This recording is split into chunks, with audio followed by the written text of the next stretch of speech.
नमस्कार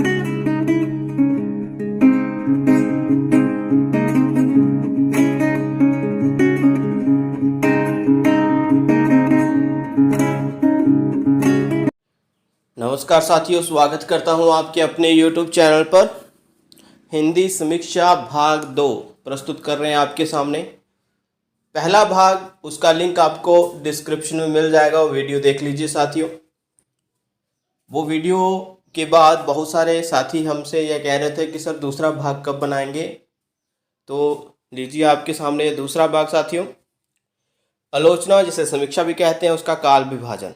ठीक है, तो अभी तक हम जो कर रहे हैं साथियों, शुक्ल पूर्व युग के बारे में बता दिया है और भारतेंदु युग, जो कि शुक्ल पूर्व युग का ही पहला भाग है, इसको हम कर चुके हैं हिंदी समीक्षा भाग 1 में।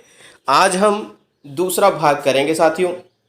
ठीक है, और फिर अगली वीडियो में हम शुक्ल युग पढ़ेंगे, फिर शुक्लोत्तर युग, जिसमें स्वच्छंदतावादी, प्रगतिवादी, मनोविश्लेषणवादी और नई समीक्षा आ जाती हैं, और फिर समकालीन समीक्षा यानी 1970 से लेकर अब तक जो भी हुई है।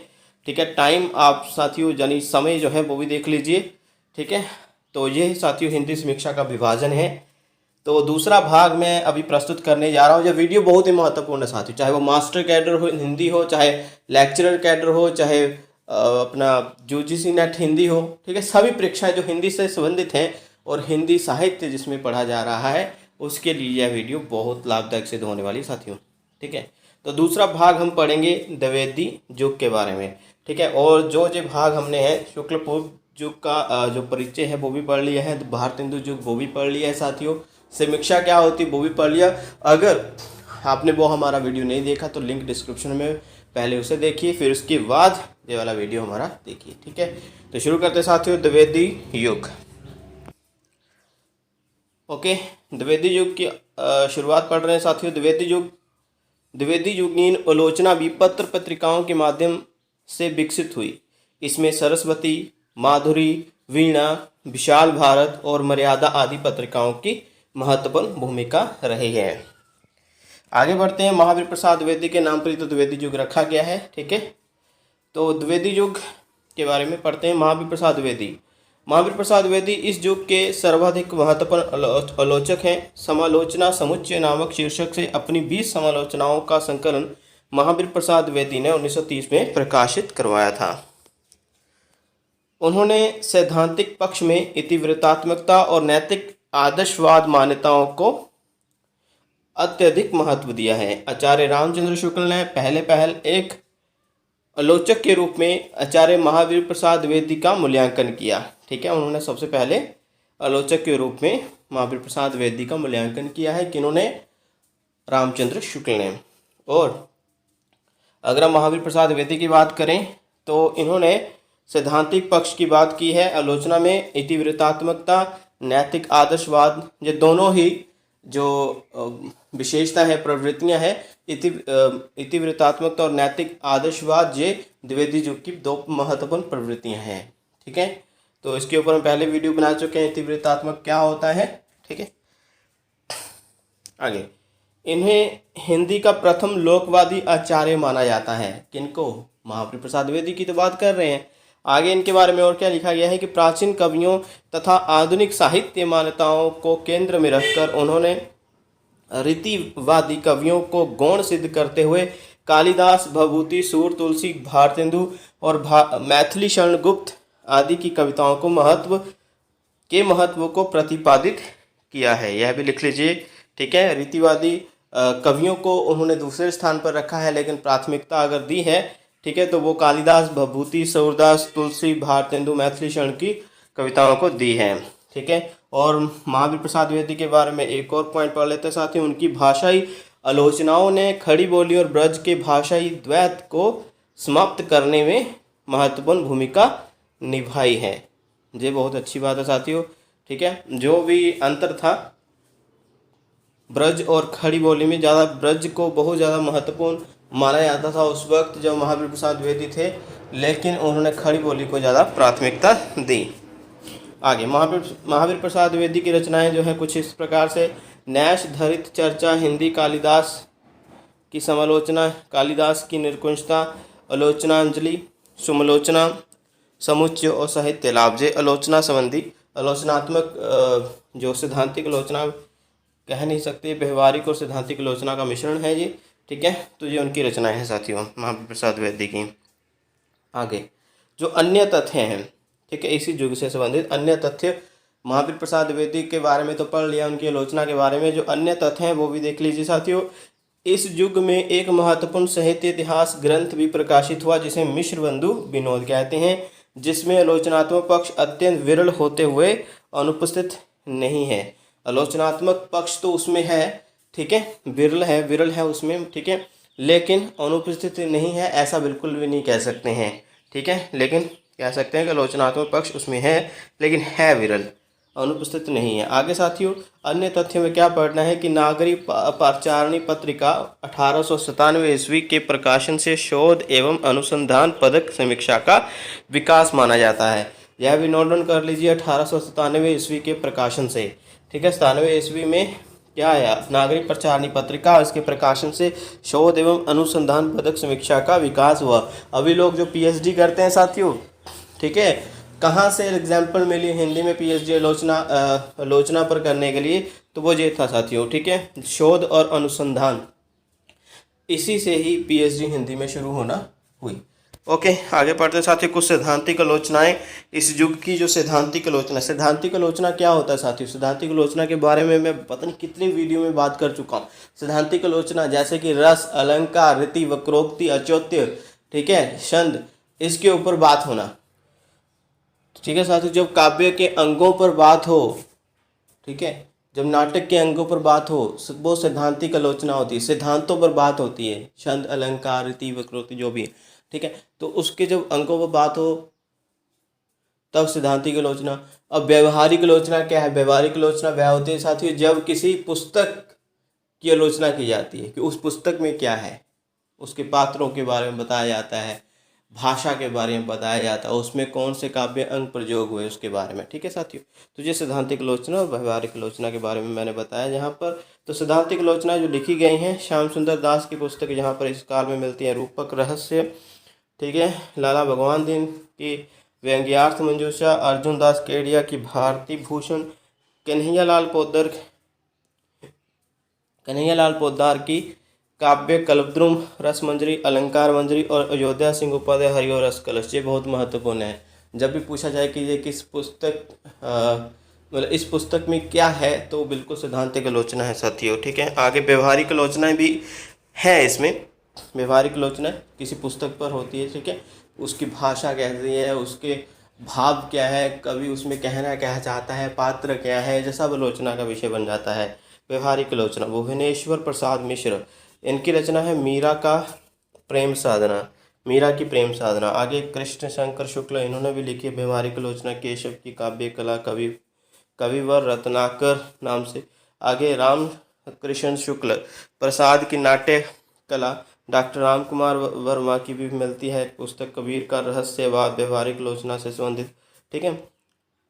मतलब जी कवियों की रचनाओं या काव्य, ठीक है, उसके ऊपर होती है व्यवहारिक आलोचना, बार बार कह रहा हूँ साथियों।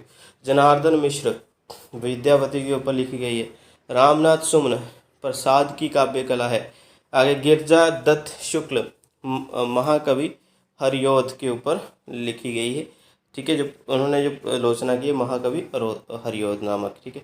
आगे हरिऔध की भी कुछ व्यवहारिक आलोचना मिलती हैं, कबीर वचनावली की आलोचना, फिर उसके बाद हिंदी भाषा और साहित्य का विकास, यह भी उनका आलोचनात्मक ग्रंथ है, ठीक है साथियों। आगे साथियों जो पढ़ेंगे हम वो है तुलनात्मक आलोचना। अभी तक जो पढ़ चुके हैं साथी वो हम एक नज़र लगा लेते हैं साथियों। उसके ऊपर भी द्विवेदी युग के बारे में बताया, कौन सी पत्रिकाओं का योगदान रहा हिंदी आलोचना में इस द्विवेदी युग में। आगे महावीर प्रसाद द्विवेदी के बारे में पढ़ा हमने तनिक, ठीक है, उसके बारे में, उनकी रचनाओं के बारे में कि क्या किस तरह से उन्होंने प्रवृत्तियाँ रची, ठीक है, 2 प्रवृत्तियों को जन्म दिया इन्होंने।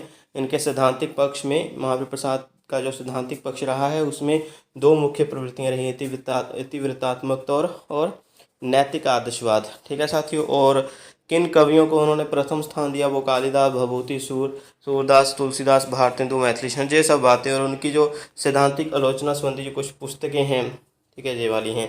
सैद्धांतिक और व्यवहारिक मिश्रण है जहाँ पर। आगे साथियों कुछ सैद्धांतिक समीक्षाएं पढ़ी, कोई व्यवहारिक समीक्षाएं पढ़ी जो कि ठीक है। आगे हम पढ़ते हैं वो है साथियों तुलनात्मक आलोचना, एक प्रकार का आंदोलन ही था। ठीक है साथियों, सबसे महत्वपूर्ण द्विवेदी युग की अगर मैं बात करूं, कौन सी आलोचना इसमें हुई, किसने जन्म लिया, तो वो थी साथियों तुलनात्मक आलोचना। इसको नहीं पढ़ा तो मैं कहता हूँ पूरा का पूरा द्विवेदी युग का आलोचना जो भी है, ठीक है, द्विवेदी युग की आलोचना, उससे आप अछूते रह जाएंगे, क्योंकि तुलनात्मक आलोचना ने यहीं पर जन्म लिया था। ठीक है, देखिए 1907 ईस्वी में पद्म सिंह शर्मा ने सरस्वती पत्रिका में बिहारी और सादी, याद रखिएगा 1907 ईस्वी में पद्म सिंह शर्मा ने सरस्वती पत्रिका में बिहारी और सादी, जो कि एक फारसी के कवि हैं, ठीक है, ईरान के कवि हैं ये, बिहारी और सादी की तुलनात्मक समीक्षा की। जब पहली बार हुआ था कि हाँ दो कवियों के बीच में किसी ने तुलना की, ठीक है, ये इन्होंने की बिहारी और सादी के बीच में, जो एक फारसी के कवि हैं। ठीक है, आगे जो पहली बार हुई थी, इसी से तुलनात्मक आलोचना की शुरुआत मानी जाती है। आगे मिश्र बंधु 3 भाई थे, गणेश बिहारी, ठीक है, श्याम बिहारी और सुखदेव बिहारी। ओके, तो इन्होंने हिंदी नवरत्न नाम से एक पुस्तक लिखी 1910 में। इसमें उन्होंने तुलनात्मक आलोचना की। ठीक है, इसमें उन्होंने तुलनात्मक आलोचना की। अभी साथियों हिंदी नवरत्न जो पुस्तक थी 1910 में, ठीक है, छोटा सा भाग था ये, और उसमें तुलनात्मक आलोचना में इन्होंने ये कहा कि नहीं देव बड़े हैं, जिन्होंने देव मान लिया, इन्होंने बिहारी के साथ देव की तुलना की है, लेकिन देव को इन्होंने श्रेष्ठ मान लिया, और देव को, ठीक है, जो रीतिकालीन कवि थे देव, रीतिबद्ध कवि, और देव को इन्होंने सूरदास और तुलसी के समान मान लिया है, देख लीजिए। ठीक है, तो ये भी आपको मैंने बताया। आगे मिश्र बंधुओं ने हिंदी नवरत्न में निम्नलिखित 9 कवियों को स्थान दिया: तुलसीदास, सूरदास, देवदत्त जिसे देव भी कहा जाता है, बिहारी लाल त्रिपाठी, फिर उसके बाद बंधु भूषण, ठीक है, त्रिपाठी बंधु जिन्हें भूषण, मतीराम, चिंतामणि वही, केशवदास, कबीरदास, चंद्रवरदाई और भारतेंदु हरीशचंद्र। इन्होंने 9 श्रेष्ठ कवि बताए हैं इसमें हिंदी नवरत्न में, लेकिन देव को बिहारी से बड़ा बता दिया। हिंदी नवरत्न में देव और बिहारी विवाद की शुरुआत हुई हिंदी नवरत्न में पहली बार 1910 में, याद रखिएगा, पहली बार 1910 में यहीं से शुरुआत हुई कि देव बड़े या बिहारी। ये तुलनात्मक अध्ययन है साथी, तुलनात्मक आलोचना, याद कर लीजिएगा। ओके, तो हिंदी नवरत्न में देव बड़े या बिहारी विवाद की शुरुआत हुई, जिसमें उन्होंने देव को बहुत बड़ा ऊंचा स्थान दिया है और तुलसी और सूरदास के समकक्ष मतबद्ध स्थान दे दिया है। ठीक है, तो ये भी आपने याद कर लेना। और साथियों एक और बात जो सबसे महत्वपूर्ण है, इसका स्क्रीनशॉट भी अगर आप लेना चाहते तो कोई बात नहीं, आप ले सकते हैं। देखिए, देव बड़े या बिहारी विवाद की पुस्तकें हैं। ठीक है, देव बड़े, किसी ने देव को बड़ा मान लिया, किसी ने बिहारी को बड़ा मान लिया। तो सबसे पहले साथियों बता देते हैं कि जो तुलनात्मक आलोचना हुई थी वो तो पद्म सिंह शर्मा ने की थी, वो बिहारी और सादी, जो कि सादी जो है एक ईरान के जो फारसी के कवि हैं, उनके बीच की थी उन्होंने। लेकिन साथियों देव बड़े या बिहारी इस संबंधी पुस्तकें, इस विवाद संबंधी पुस्तकें भी आई जो तुलनात्मक आलोचना से संबंधित थी। सबसे पहले बिहारी, पहले तो हम बता ही चुके हैं साथियों 1910 ईस्वी में जो आई है ना हिंदी नवरत्न, ठीक है, इसमें इन्होंने देव को बहुत बड़ा ऊंचा स्थान दे दिया है, सूरदास और तुलसी के समान बता दिए मिश्र बंधुओं ने, 3 भाइयों ने। ठीक है, लेकिन उसके बाद साथियों ये देख लीजिए बिहारी सस्सई तुलनात्मक अध्ययन क्या है, बिहारी सस्सई तुलनात्मक अध्ययन, जो पद्म सिंह शर्मा की ये पुस्तक है, इसमें इन्होंने बिहारी को बहुत बड़ा माना है। आगे देव और बिहारी, ये पुस्तक है कृष्ण बिहारी मिश्र की, इन्होंने देव को बहुत बड़ा मान लिया, मिश्र बंधुओं ने भी देव को ही बड़ा माना है, याद कर लीजिएगा। और बिहारी और देव लाला भगवान दीन की पुस्तक है, इन्होंने बिहारी को श्रेष्ठ माना है। तो साथियों हिंदी आलोचना का ये भाग यहीं पर समाप्त करते हैं। अगला भाग हम जल्दी प्रस्तुत करेंगे, इसमें हम शुक्ल युग आपको पढ़ाएंगे। ठीक है, अभी भारतेंदु युग जो भाग 1 में हमने वीडियो में प्रस्तुत किया है और द्विवेदी युग भाग 2 में आ गया है, तो दोनों ही हमारे कंप्लीट हो गए साथियों। और अगली वीडियो हम शुक्ल युग पर बनाने वाले हैं, बहुत जल्दी आपके सामने प्रस्तुत करेंगे। तब तक अपना ध्यान रखिए। धन्यवाद वीडियो पूरा देखने के लिए। वीडियो अच्छी लगी तो लाइक कमेंट शेयर जरूर कर दीजिए साथियों। मिलते हैं अगली वीडियो में, सुरक्षित रहें।